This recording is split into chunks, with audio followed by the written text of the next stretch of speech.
Assalamualaikum warahmatullahi wabarakatuh. Kami dari Sekolah Tinggi Ilmu Al-Quran Amuntai, PGFI Lokal 5B, dari kelompok 3 yang beranggotakan Saya Uswatun Hasanah. Saya Nur Ain. saya sendiri Rosiana Zulfa, Saya Mulyanti. dan Saya Aulia Rasyada. di sini kami akan melakukan sedikit tanya jawab terkait perjalanan seorang hafizah 30 juz. Selamat menyaksikan. Assalamualaikum warahmatullahi wabarakatuh. Alhamdulillahirrabbilalamin. Hari ini kita diberi Allah subhanahu wa ta'ala kesehatan, keafiatan, yang mana berkesempatan nih untuk melakukan tanya jawab sedikit bersama narasumber kita untuk mengulas dan juga menceritakan kembali bagaimana perjalanan beliau dalam menghafal Al-Quran. Nah, sebelum itu teman-teman pasti penasaran nih. Kali ini kita akan mewawancarai kakak siapa. Jadi kita mungkin perkenalan terlebih dahulu sedikit. Oke, nama kakak boleh disebutkan dulu nama lengkapnya siapa? Nama lengkap saya Mariatul Kiptiah, bisa dipanggil dengan Kiptiah. Oke, kakak lahir di mana dan tanggal berapa? Kakak lahir di Kalintamoy 29 Agustus 1998. Oke, untuk alamat kakak sekarang kakak tinggal di mana? Di Banjang, tepatnya di Desa Kalintamoy. Nah, mungkin ada dari teman-teman juga nih yang dari Kalintamoy, dari daerah Kecamatan Banjang. Oke, untuk pendidikan terakhir kakak bersekolah di mana? Di STQ Rahamontai, jurusan PGMI dan angkatan 2017. Untuk kegiatan kakak sekarang? Biasanya pagi ngajar di madrasah. Habis itu kalau habis zuhur biasanya ngajar privat. Oke. Itu habis asar bisa TPA.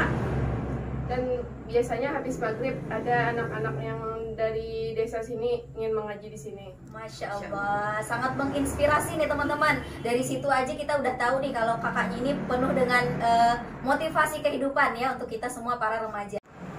Oke, teman-teman, kita masuk ke pertanyaan pertama yang ingin Ulun tanyakan kepada kakak. Sejak kapan kakak mulai menghafal Al-Quran dan juga berapa lama waktu yang kakak butuhkan untuk menghafal itu? Oh, ya. Ulun menghafal Al-Qurannya dari sekolah di Aliyah. Dulu sekolah Aliyahnya di MA Nipiraha. Dan selesai hafalannya dulu ketika 5 hari sebelum wisuda. Nah, Masya Allah. iya, semalam tuh wisudanya tanggal 1 Agustus. 5 hari sebelum itu tanggal 26 Juli kalau nggak salah. Baru selesai hafalannya. Masya Allah. Oke, pertanyaan selanjutnya nih, bagaimana kiranya cara kakak itu untuk menghafal dengan baik dan juga benar? Karena menghafal ini kan bukan hal yang mudah dan juga bukan hal yang bisa disepelekan nih. Kalau ulun cara menghafalnya tuh biasanya per ayat dulu. Misalnya kita ingin menghafal satu pojok lah, habis itu kita baca dulu ayat pertama, misalnya kita ulang-ulang 5 kali, bisa kayak gitu. Jadi kalau ulun tuh kalau misalnya masih diingat lagi, kayaknya tambah lagi, misalnya 7, pokoknya dari angka ganjil gitu. Jadi kalau misalnya sudah lancar, satu pojok sudah dapat, misalnya satu pojok sudah dapat loh, habis itu diulang lagi kembali. Lalu kalau memang sudah lancar lagi, lalu kita baca artinya, jadi mudah mengingatnya. Nah, dalam setiap kegiatan itu kan pasti ada rintangan, ada halangan. Kira-kira terkhusus untuk menghafal ini, sejauh ini rintangan apa yang biasanya kakak temui saat menghafal? Kendalanya itu yang terutama ya waktu sih. Karena kadang kalau siang itu kan sudah lelah, kita habis bekerja, jadi otomatis kalau ketika malam itu kadang sedikit bisa menimbulkan rasa malas dalam menghafal. Iya betul.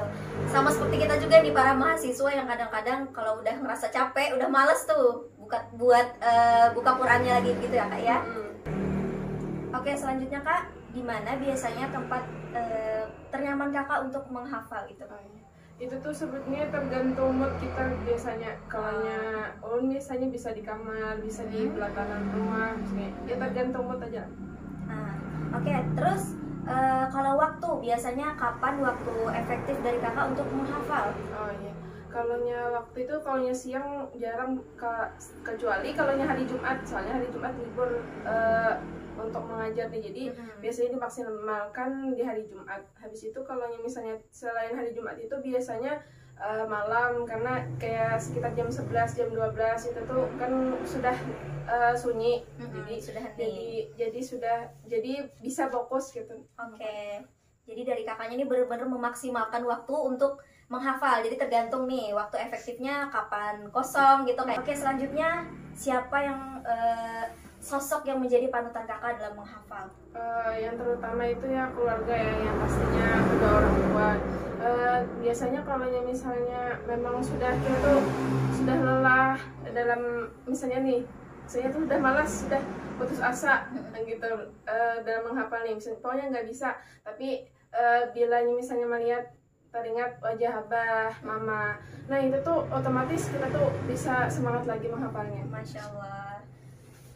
Iya, masih berkaitan dengan sosok panutan tadi, salah satunya juga motivasi.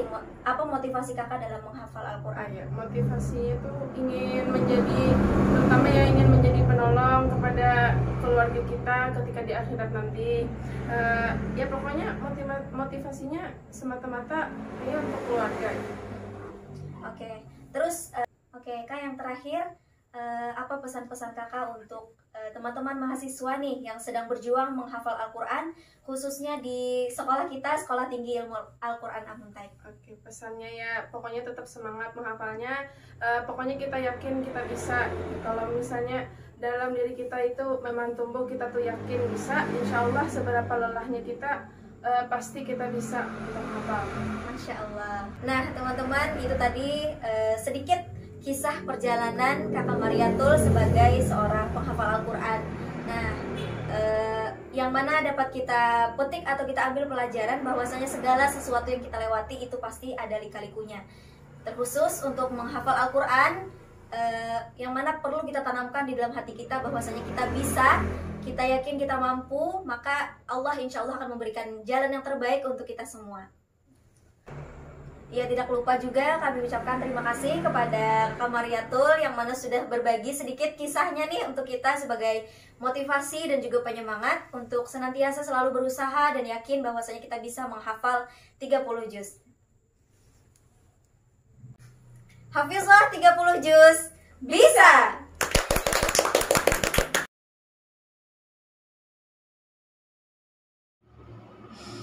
أعوذ بالله من الشيطان الرجيم.